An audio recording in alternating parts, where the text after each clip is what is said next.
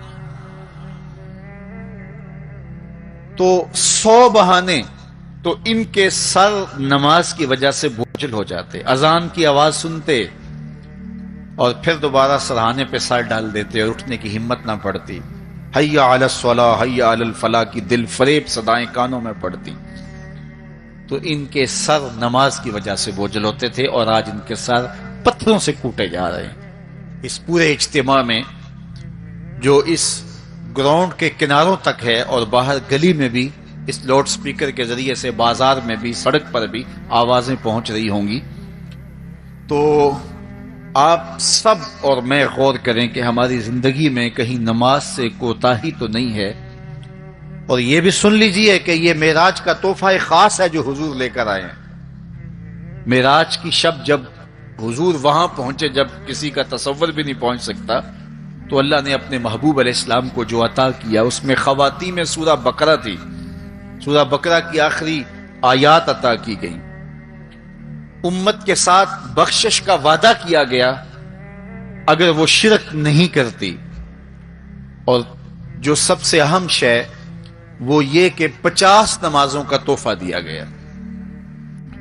آقا کریم علیہ السلام 50 نمازوں کا ہدیہ اور تحفہ لے کر کے واپس پلٹے، چھٹے آسمان پہ حضرت موسیٰ علیہ السلام سے ملاقات ہوئی اور انہوں نے کہا کہ میں بنی اسرائیل کا تجربہ رکھتا ہوں اور امتوں کا گہرا تجربہ رکھنے کی وجہ سے میں آپ سے عرض کرتا ہوں کہ آپ اللہ کی بارگاہ میں جائیے اور نمازوں میں تخفیف کی درخواست پیش کیجیے، یہ 50 نمازیں نہیں پڑھ پائیں گے۔ تو حضرت موسیٰ علیہ السلام کے کہنے پہ حضور دوبارہ بارگاہ عزدی میں حاضر ہوئے اور عرض کی تو 5 نمازوں کی رخصت ہو گئی، 45 رہ گئی، تو واپس پلٹے تو حضرت موسیٰ علیہ السلام نے پھر کہا کہ یہ 45 بھی نہیں پڑھ سکیں گے، آپ اللہ کی بارگاہ میں دوبارہ تخفیف کی درخواست پیش کیجیے۔ تو حضور دوبارہ جاتے، پھر آئے، پھر انہوں نے کہا، 9 مرتبہ واپس بھیجا اور 50 سے 5 نمازیں رہ گئیں۔ جب 5 نمازیں لے کے حضور واپس آ رہے تھے تو حضرت موسیٰ پھر ملے اور انہوں نے ایک بار پھر کہا، ایک بار اور جائیے۔ اب عادت باری کیا ہے، ہر بار درخواست کرنے سے 5 نمازوں کی رخصت ملتی ہے، اب رہ ہی 5 گئی ہیں، تو عادت باری کے مطابق اب یہ 5 بھی معاف ہو جائیں گی۔ تو حضور نے فرمایا مجھے رب سے شرم آتی، رب سے حیا آتی، امت سے توقع کی کہ یہ امت اتنی نکمی تو نہیں ہے کہ 5 نمازیں بھی نہ پڑھے۔ تو میرے اور آپ سے یہ ہمارے آقا و مولا کی توقع تھی کہ ہم 5 نمازیں ادا کریں، اور یہ 5 نمازیں ہمیں ثواب 50 کا عطا کریں گے۔ لا تبدیل لکلمات اللہ، اللہ کی باتیں تبدیل نہیں ہوتی۔ بظاہر یہاں 9 مرتبہ تبدیلی آئی ہے، لیکن اللہ نے ایک ضابطہ دیا، من جاء بالحسنۃ فلہ عشر امثالھا، جو ایک نیکی کرے 10 کا ثواب دیتا ہوں، پڑھو گے 5 ثواب 50 کا عطا کروں گا، چونکہ اللہ کی باتیں تبدیل نہیں ہوتی۔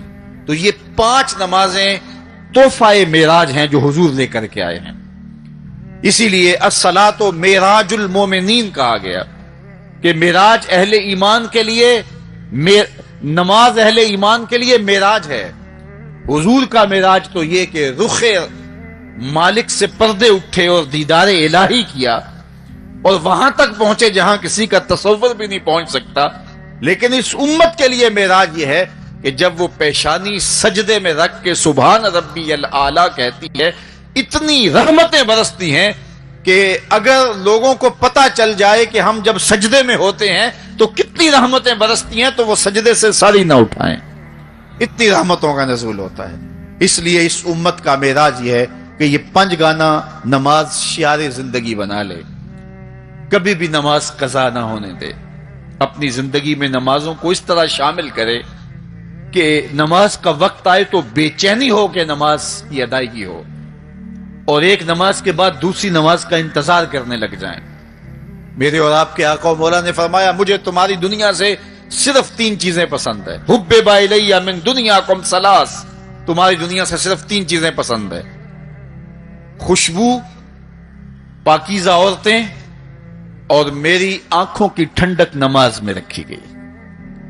حضور نماز کو آنکھوں کی ٹھنڈک قرار دیں، اور فرمایا بلال حبشی کو جب اذان کے لیے کہتے تو یہ فرماتے ارحنا یا بلال، بلال اٹھو اور ہمارے سینے کو راحت پہنچا دو۔ تو نماز سے حضور کے قلب کو، حضور کے سینے کو راحت پہنچتی تھی۔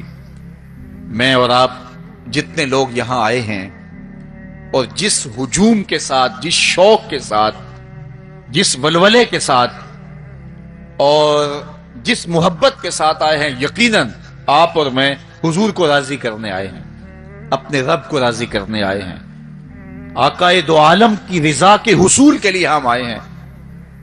تو حضور کی رضا کے طالب بن کے آج کے اس اجتماع میں آنے والوں، اگر تم چاہتے ہو کہ حضور ہم سے راضی ہو جائیں، تو اگر بدقسمتی سے کوئی بے نمازی ہے تو آج عزم کر کے جائے کہ آج کے بعد نماز نہیں چھوڑوں گا، اللہ کے رسول راضی ہو جائیں گے انشاءاللہ، چونکہ حضور نے نماز کو اپنی آنکھوں کی ٹھنڈک قرار دیا ہے، اپنے دل کا قرار نماز کو قرار دیا۔ ارحنا یا بلال، بلال ہمیں راحت پہنچا دو اذان دے کے۔ تو یہ حضور کے لیے راحت کا سبب تھا۔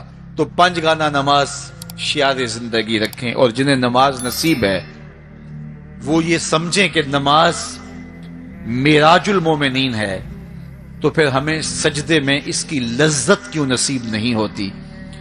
تو وہ اپنے خیالات کو قابو میں کریں، اپنی نماز میں یکسو ہو جائیں۔ پڑے سجدے میں ہوں اور کھڑے دکان پہ ہوں تو پھر سجدہ سرور بخش نہیں ہوگا، پھر قیام لذت آفری نہیں ہوگا۔ تو اپنی نماز کو اس قدر یکسو کر لو کہ جب تم سجدے میں ہو، قیام میں ہو، رکوع میں ہو، تو سجدے، قیام اور رکوع کی لذت تمہیں حاصل ہو رہی ہو، تو پھر معراج کی لذتیں تمہیں نماز میں نصیب ہوں گی اور قرار نصیب ہوگا۔ تو کہا میں نے کچھ لوگوں کو دیکھا کہ ان کے سر کوٹے جا رہے ہیں، اور میں نے پوچھا یہ کون لوگ ہیں؟ تو کہا یہ وہ لوگ ہیں کہ جو نماز نہیں پڑھا کرتے تھے، جن کے سر نماز سے بوجھل رہتے تھے۔ پھر کچھ لوگوں کو دیکھا معراج کی شب، فرماتے ہیں کہ ان کے آگے اور پیچھے چیتھڑے بندھے ہوئے ہیں، اور وہ کانٹے دار جھاڑیاں تھوہر کھا رہے ہیں، کڑوی جھاڑیاں کھا رہے ہیں، اور گرم پتھر چاٹ رہے ہیں اور کھا رہے ہیں۔ تو میں نے پوچھا کہ یہ کون بد نصیب لوگ ہیں؟ تو کہا یہ وہ لوگ ہیں جو اپنے مال کا صدقہ نہیں دیا کرتے تھے، مال کی زکوٰۃ نہ ادا کرنے والے سخت عذاب میں مبتلا ہوں گے اور اللہ کے قہر و غضب کا شکار ہوں گے۔ اور پھر فرمایا میں نے ایسے لوگوں کو بھی دیکھا کہ جن کے سامنے انواع و اقسام کے کھانے پڑے ہوئے ہیں، ہنڈیا کے اندر اچھے تازہ اور خوشبودار ماکولات موجود ہیں، لیکن وہ ان کو نہیں لے رہے، بلکہ بدبودار سڑا ہوا گوشت کہیں پڑا ہے اور وہ اس کو اٹھا کے کھا رہے ہیں۔ تو مجھے حیرت ہوئی، تو میں نے جبریل سے پوچھا کہ یہ کون بد نصیب لوگ ہیں کہ ان کے سامنے بھنا ہوا تازہ گوشت موجود ہے، خوشبودار گوشت موجود ہے، لیکن یہ اس بدبودار اور متعفن میں ہاتھ مار رہے ہیں۔ تو کہا یہ آپ کی امت کے وہ بد نصیب لوگ ہیں کہ جن کو پاک طاہر اور پاکیزہ بیویاں میسر تھیں، لیکن اس کے باوجود وہ ناپاک عورتوں کے بستروں پہ راتیں بسر کرتے تھے۔ دور موجود کے اندر برائی اور بدی تیزی کے ساتھ پھیلتی چلی جا رہی ہے، اور جدید ذرائع ابلاغ نے، جس میں سوشل میڈیا پیش ہے، آنکھوں سے حیا تو چھین ہی لیا ہے، خیالوں کی پاکیزگی تو چھین ہی لی ہے، عصمت کے جوہر پر اتنی تیزی سے یہ آلات حملہ آور ہیں کہ اپنی نئی نسلوں کو بچانا اور ان کی حفاظت کرنا بہت ضروری ہو گیا ہے۔ میری اور آپ کی ذمہ داری ہے کہ ہم اپنی اولادوں پر گہری نظر رکھیں اور ان کی حفاظت کریں، چونکہ اگر عصمت کا جوہر محفوظ نہ رہا تو پھر پلے کچھ بھی نہیں رہا، اگر آبرو سلامت نہیں رہی تو پھر پلے کچھ بھی نہیں رہا۔ قیامت کے دن ان لوگوں کو اس صورت کے اندر لایا جائے گا کہ وہ یہ غلیظ کھانے کھا رہے ہوں گے اور ذلت اور رسوائی کی وہ زندگی ان کو سہنا پڑے گی اور اللہ کے قہر و غضب کا شکار ہونا پڑے گا۔ اپنی خلوت کو اور اپنی جلوت کو پاکیزہ رکھنے کی کوشش کرو اور اللہ کی رضا اپنا مقصود زندگی بنا لو۔ وہ آنکھ جو غیر محرم کو شہوت کی نظر سے دیکھتی ہے، قیامت کے دن جہنم کی آگ سے بھر دی جائے۔ اپنے خیالوں کو بھی پاکیزہ کرو، اپنی سوچوں کو بھی پاکیزہ کرو اور اپنی زندگی کی ایک ایک ساعت کو اپنے مالک کے حضور پیش کرو اور اللہ سے توفیق مانگو خیر کی اور برکت اور رحمت کی۔ جب انسان کی نگاہ پاک نہیں رہتی تو خیال پراگندہ ہوتے ہیں، خیالات کی ناپاکیزگی اس کی عصمت کے جوہر پہ حملہ آور ہوتی ہے، اور شیطان کے لیے یہ بڑی خوشی کی بات ہے کہ کوئی نوجوان اپنی عصمت اور اپنی آبرو کو داؤ پہ لگا دے۔ تو دور موجود کے اندر یہ فتنہ تیزی کے ساتھ بڑھتا چلا جا رہا ہے، اس میں ہماری معاشرت کی ناہمواریاں اور جدید ذرائع ابلاغ اور قرب قیامت کی وجہ سے فتنوں کا آسمان سے بارش کی طرح برسنا ہے، لیکن جو اپنے آپ کو بچا لے وہی سرخرو ہوگا، جو نہیں بچا پائے گا وہ اپنی دنیا اور آخرت برباد کر لے گا۔ اللہ کے محبوب نے ارشاد فرمایا کہ میں نے کچھ لوگوں کو دیکھا کہ ان کی زبانیں لوہے کی کینچیوں سے کاٹی جا رہی ہیں، آگ کی کینچیوں سے کاٹی جا رہی ہیں۔ دو روایات ہیں، لوہے کی کینچیوں سے اور آگ کی کینچیوں سے۔ تو میں نے پوچھا جبریل یہ کون لوگ ہیں؟ تو کہا حضور یہ آپ کی امت کے فتنہ پرور خطیب ہیں، جو کہا کرتے تھے ان کا اپنا وہ عمل نہیں ہوا کرتا تھا۔ لوگوں کے اندر فتنہ اور فساد بپا کرنے والے لوگ، جن کی زبان کی تلخیاں معاشروں کے اندر تفریق پیدا کرتی ہیں، بھائی بھائی سے لڑ پڑتا ہے، میاں بیوی کے درمیان تفریق پیدا کر دیتے ہیں، نفرت کی چنگاریاں ان کی زبان اگلتی ہے، اور ان کے لہجے لوگوں کے اندر تفریق، تشدد، افتراق اور فرقہ بندیاں پیدا کرتے ہیں۔ تو ایسے لوگ قیامت کے دن ان کی زبانیں لوہے کی کینچیوں سے کاٹ دی جائیں گی، جس کی صورت اللہ کے محبوب پہلے ہی ملاحظہ فرما چکے۔ تو بدترین اس امت کے لوگ بھی علماء ہیں اور بہترین اس امت کے لوگ بھی علماء ہیں۔ فتنہ انہی سے شروع ہوتا ہے اور انہی میں پلٹتا ہے۔ ان کے پاس بیٹھنے سے خیر ملتی ہے اگر وہ خیر کی راہوں کے مسافر ہوں، اور اگر یہ طبقہ خراب ہو جائے اور شر پہ اتر آ جائے، شر پہ اتر آئے تو پھر سب سے زیادہ شر بھی انہی کے دامن سے پھوٹتی ہے۔ ان کی زبان جب زہر اگلنے لگے اور ان کے لفظ شعلے بن جائیں تو معاشرے بسم ہو کے رہ جاتے ہیں اور معاشرے جل کے خاشاک ہو جاتے ہیں۔ اس لیے خاص طور پہ اس طبقے کو اپنا ہمیشہ محاسبہ کرنے کی ضرورت ہے کہ ہمارے عمل سے، ہمارے رویے سے، طرز زندگی سے، ہماری گفتگو سے، ہمارے کسی لہجے سے کسی کے لیے تفریق، تشدد، افتراق اور لڑائی پیدا نہ ہو۔ تو یہ بات بہت ہی اہم ہے جو اللہ کے محبوب علیہ الصلوۃ والسلام نے بیان فرمائی۔ اللہ کے محبوب علیہ السلام فرماتے ہیں میں نے ایک منظر دیکھا کہ ایک سوراخ ہے، اس سے ایک بیل نکلتا ہے، نکلنے کے بعد دوبارہ گھسنے کی کوشش کرتا ہے لیکن گھس نہیں پاتا۔ تو میں نے جبریل سے پوچھا کہ یہ کیا ماجرا ہے؟ تو جبریل نے کہا کہ حضور یہ ان لوگوں کی مثال بیان کی ہے جو زبان سے بڑا بول نکال دیتے ہیں اور پھر دوبارہ اس کو لینا چاہتے ہیں تو پھر وہ واپسی نہیں ہو سکتی۔ بعض اوقات آپ کوئی ایسی بات کر دیتے ہیں جس سے فتنہ پھیلنا شروع ہو جاتا ہے، جس سے شر پھیلنا شروع ہو جاتی ہے، جس سے معاشرے کے اندر تشدد اور افتراق پیدا ہونا شروع ہو جاتا ہے، جس سے لوگ آپس میں الجھ پڑتے ہیں۔ تو آپ آرام سے زبان سے کوئی جملہ نکال دیتے ہیں لیکن بعد میں اس کو واپس لینا چاہیں لیکن وہ شر پھیل چکی ہوتی ہے۔ تو اسی لیے ہمارے بزرگوں نے ہمیں یہ کہا ہے کہ بولنے سے پہلے 100 مرتبہ بات کو تول لو، غور کر لو، فکر کر لو۔ کمان سے تیر نہ نکلا ہو، آپ کے پاس اختیار ہوتا ہے کہ جب چاہو اس کو پھینک لو، لیکن جب آپ کمان سے تیر چھوڑ چکے ہوں تو پھر آپ کا اختیار ختم ہو جاتا ہے۔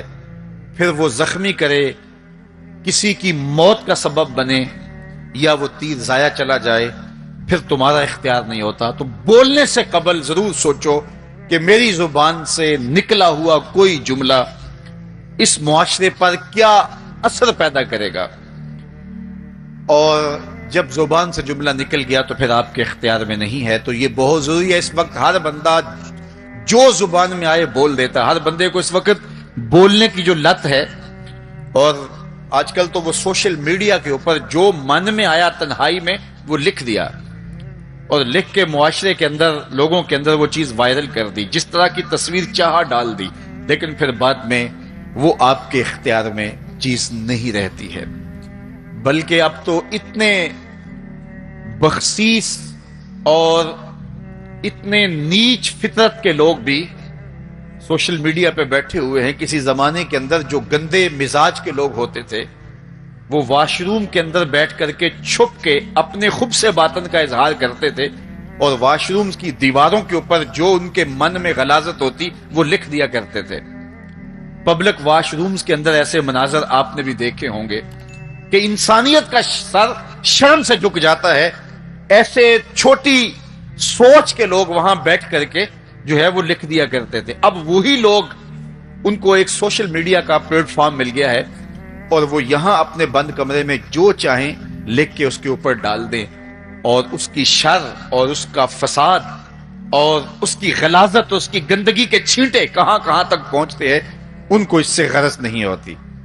تو ایک ایک حرف جو زبان سے نکلتا ہے، تمہارے قلم سے نکلا ہوا ایک ایک جملہ، اس کا حساب ہونا ہے قیامت کے دن. ایک ایک چیز کے بارے میں پوچھا جائے گا. اور آج اگر تم سوشل میڈیا پہ کوئی بات چھوڑتے ہو، یا کسی مجمع عام کے اندر کوئی بات کرتے ہو، یا تنہائی کے اندر کوئی بات کرتے ہو اور پھر اس کی شر پھیلتی ہے، تو وہ شر تو پھر سفر کرتی رہے گی. تم اب وہ جملے کہنے چھوڑ بھی دو، تم اپنا وہ اکاؤنٹ بند بھی کر دو، لیکن وہ شر، وہ غلاظت، وہ گندگی، وہ چھینٹے جو اڑے تھے وہ آگے بڑھتے رہیں گے، اور اس کا گناہ تمہارے نامہ اعمال میں، تمہارے کھاتے میں درج ہوتا رہے گا. حتیٰ کہ تم مر بھی گئے تو پھر بھی تمہارے نامہ اعمال کے اندر وہ سب کچھ اترتا رہے گا. اس لیے اپنے آپ کو محتاط کرنے کی ضرورت ہے، اور اپنے ایک ایک لمحے کو محفوظ کرنے کی ضرورت ہے. اپنے وقت کو قیمتی جانو. اپنی زبان کو کھولنے سے قبل 100 بار سوچو کہ جو میں لفظ کہہ رہا ہوں وہ کیا مجھے کہنا چاہیے یا نہیں. میرے اور آپ کے آقا و مولا نے فرمایا جو اللہ اور پچھلے دن پر ایمان رکھتا ہے وہ خیر کی بات کہے ورنہ چپ رہے. اس کا چپ رہنا اس کے لیے بہتر ہے، اور اگر وہ کہنا چاہتا ہے تو وہ خیر کی بات کہے.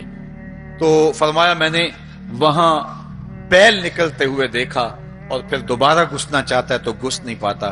تو کہا جبریل نے کہ یہ وہ بول ہے جو زبان سے نکالا جا چکا ہے، اب دوبارہ زبان میں اس کو داخل نہیں کیا جا سکتا. اور مختلف صورتیں حضور نے دیکھی. لوگوں کو عذابوں کے اندر مبتلا دیکھا، لوگوں کو تکلیفوں کے اندر مبتلا دیکھا، کسی کو خون کی نہر کے اندر غوطے کھاتے دیکھا، کسی کے پیٹ کے اندر سانپ دیکھے. اور جبریل سے پوچھا تو جبریل نے عرض کی یا رسول اللہ یہ سود خور ہے، یا رسول اللہ یہ حرام کھانے والا ہے، یہ فلاں جرم کا مرتکب شخص ہے. تو وہ صورتیں حضور علیہ السلام کو دکھائی گئی، اور وہ مناظر حضور کو دکھائے گئے. اور دوسری جانب جنت میں حضور نے ان خوش نصیب لوگوں کو بھی دیکھا کہ جن کی نیکیوں کی وجہ سے وہ اللہ کی رحمتوں کے حصار میں ہیں. ایک شخص کو دیکھا جو نور عرش میں ڈوبا ہوا ہے، اور وہ نور ہی نور میں ہے. اللہ اکبر. تو جبریل سے حضور نے پوچھا یہ کون شخص ہے؟ تو جبریل امین نے اس کی 3 خوبیاں بیان کی. ان میں سے ایک خوبی یہ تھی کہ وہ اپنے والدین کا فرما بردار. حضور علیہ الصلوۃ والسلام نے معراج کی شب بہت نظارے دیکھے، جنت دوزخ کو مشاہدہ کیا. حضور نے انبیاء علیہ السلام سے ملاقاتیں کی. پہلے آسمان پہ حضور علیہ الصلوۃ والسلام نے حضرت آدم علیہ السلام کو دیکھا. دوسرے آسمان پہ دیگر، حتیٰ کہ 7ویں آسمان تک مختلف نبیوں کو دیکھا. اور پھر اس کے بعد حضور علیہ الصلوۃ والسلام 7 آسمانوں سے گزرتے ہوئے جب سدرۃ المنتہا پہ پہنچے تو جبریل امین نے کہا کہ حضور اب اس سے آگے میں نہیں جا سکتا۔ اللہ اکبر۔ پھر سبز نوری تخت آیا جس پہ حضور جلوہ فراز ہوئے، رف رف نامی اس تخت پہ حضور بیٹھے، پھر حضور وہاں تک پہنچے جہاں کسی کا خیال بھی نہیں پہنچ سکتا۔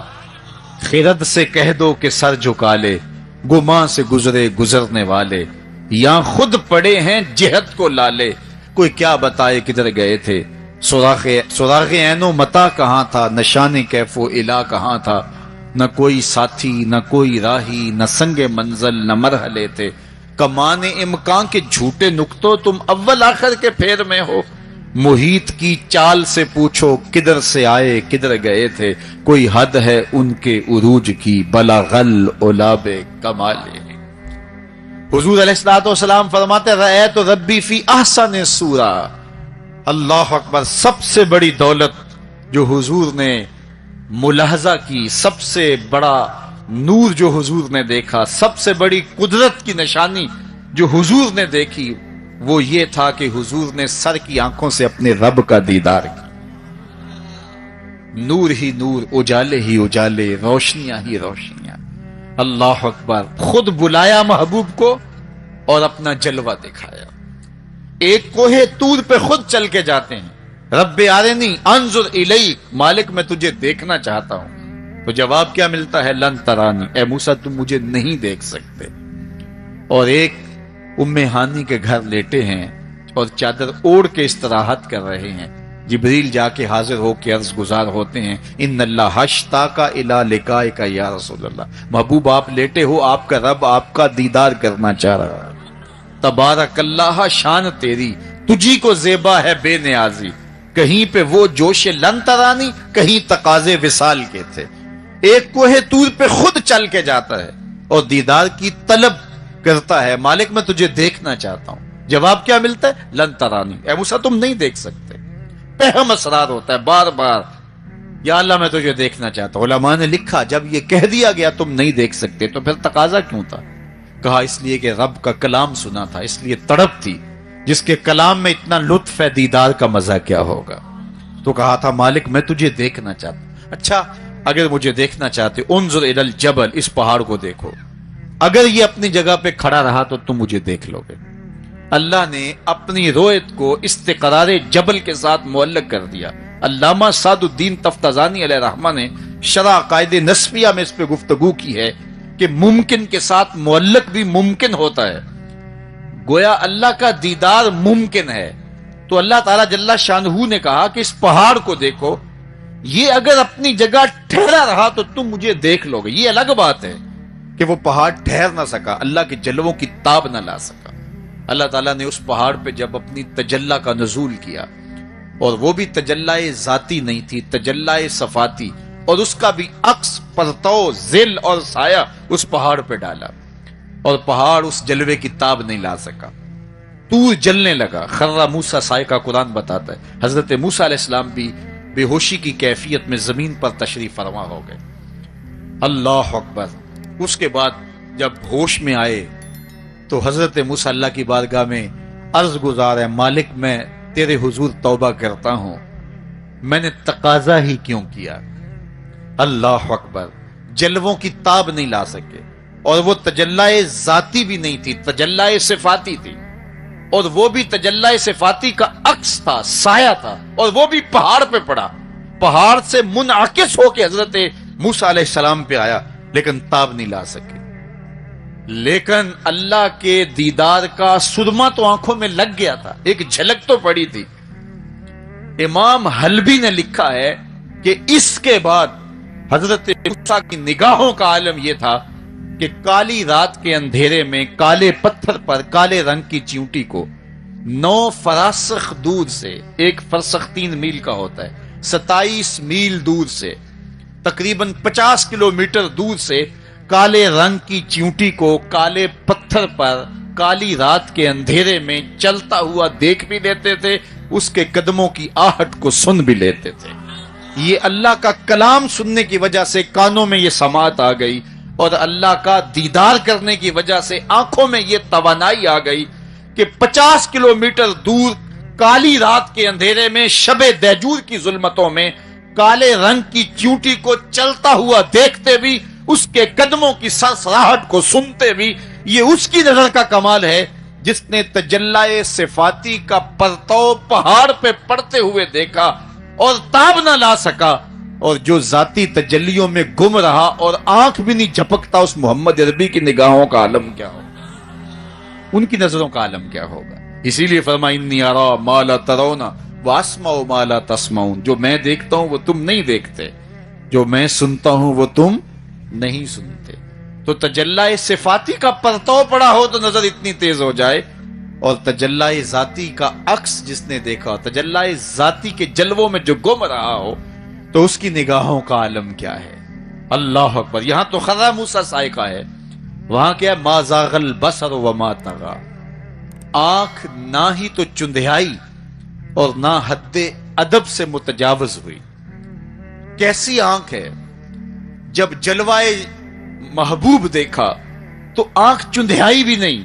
آپ سورج کو دیکھیں اور وہ دوپہر پر ہو اور جو ہے وہ پورے جلال پر ہو تو آپ کی آنکھیں چندھیا جاتی ہیں، آپ دیکھ نہیں پاتے، آنکھوں میں پانی اتر آتا ہے۔ اب یہ آنکھیں کیسی تھیں کہ جب جلوائے جمال خدا دیکھا تو خدا کہہ رہا ہے، رب کہہ رہا ہے ما زاغ البصر، کیسی آنکھیں ہیں کہ جو چندھیائی نہیں ہیں، وما طغى، اور حد ادب سے متجاوز بھی نہیں ہوئی ہیں۔ دنیا پر ایسا ہوتا ہے، کسی منظر کو کوئی نظر دیکھے تو نظر منظر کی تعریف کرتی ہے نا، کوئی نظارہ دیکھے تو ناظر تعریف کرتا ہے نا، واہ واہ کیسا نظارہ تھا، کیسا منظر تھا۔ دنیا کے اوپر یہی ہوتا آیا ہے، لوگ جاتے ہیں گلزاروں کو، پہاڑوں کو، کوساروں کو، وادیوں کو دیکھنے کے لیے، تو واپس پلٹتے ہیں تو کہتے ہیں کیا منظر تھا یار، پہاڑوں پہ جمی ہوئی برف، پھوٹتے جھرنے، بہتی ندیاں، کیا منظر تھا، کیا خوبصورت درخت تھے، اور درختوں کے اوپر کیا قدرت کے جمال کے رنگ تھے۔ اقبال بھی ایک منظر دیکھ کر آئے تو واپس کسی نے پوچھا کیا دیکھا وہاں، تو انہوں نے کہا من خدا را آنجا دیدم بے حجاب، میں نے اس کے جلوے وہاں بے نقاب دیکھے۔ تو جب کوئی ناظر کسی منظر کو دیکھتا ہے تو ناظر منظر کی تعریف کرتا ہے کہ واہ واہ کیسا منظر تھا، آنکھوں سے ہٹتا ہی نہیں ہے۔ یہ پہلی مرتبہ دنیا میں ایسا ہوا کہ ناظر نے منظر کو دیکھا تو منظر کہنے لگا واہ کیسی آنکھ ہے جو نہ چندھیاتی ہے نہ حد ادب سے گزرتی۔ یہ پہلی بار ایسا ہوا، ما زاغ البصر وما طغى۔ تو محبوب کریم نے، اللہ اکبر، اگر یہ کہا جائے کہ حضور کی روح نے معراج کیا تھا، یہ خواب دیکھی تھی، تو یہ آیت اس کی دلیل ہے کہ جب خواب دیکھی جاتی ہے تو یہ آنکھیں بند ہوتی ہیں۔ خواب خیال سے دیکھی جاتی ہے، وہ ایک خیال ہے جو پرواز کرتا ہے، اس کا تعلق دماغ سے ہوتا ہے، اور اگر روح کا دیکھنا ہو تو وہ روح بھی آنکھوں سے نہیں دیکھتی، ان آنکھوں سے، اس کی روح کی اپنی آنکھیں ہیں۔ تو جب آنکھوں کا ذکر کیا کہ آنکھ چندھیائی نہیں اور حد ادب گزری نہیں، تو محبوب پتا چلا کہ جو جلوہ دیکھا تھا وہ خواب میں نہیں دیکھا تھا، وہ اس آنکھ نے دیکھا تھا۔ جو جلوہ دیکھا تھا وہ آنکھ نے دیکھا تھا، اسی لیے تو بات آنکھ پہ ہو رہی ہے، ما زاغ البصر وما طغى، آنکھ چندھیائی نہیں، حد ادب سے گزری نہیں، تو معلوم ہوا کہ جو دیکھا تھا وہ آنکھ نے دیکھا ہے، اسی لیے تو آنکھ کی بات ہو رہی ہے۔ اور پھر ایک اور بات سنو، آگے نے دل سے پوچھا کہ یہ وہی ہے، کیونکہ دل میں تو وہ پہلے ہی رہتا تھا، دل میں تو بسیرے پہلے ہی تھے، دل میں تو پہلے ہی تھے۔